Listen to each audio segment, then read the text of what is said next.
কিন্তু সকালে আসলাম শ্বশুর বাড়িতে, কেউ তো ডেকে নেই, আমাকে খাওয়ালো না। শালা বাবু কোথায়? হ্যাঁ দুলা ভাই। আমি তো সকালে আসলাম, হ্যাঁ এই পর্যন্ত আমি ওদিক সুদিক এদিক ঘোরাফেরা করলাম, হ্যাঁ, আমার খবর তো কেউ নিল না।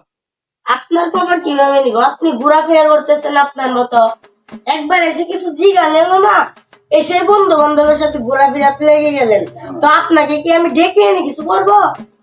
শোনো, আমি শ্বশুর বাড়িতে আসলাম,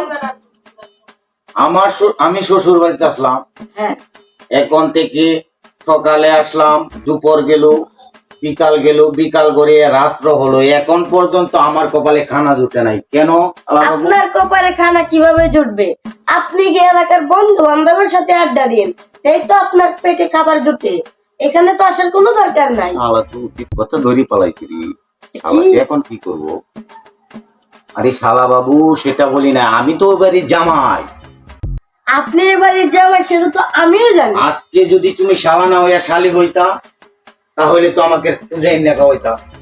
আর যাদের কপালে খানা থাকবো, শালি থাকলে বিয়ে করবেন বাইরা, শালি না থাকলে বিয়ে করবেন না। কারণ দেখেন, আমি সকালে আসলাম, সন্ধ্যা পর্যন্ত আমি কোনো খানা পেলাম না।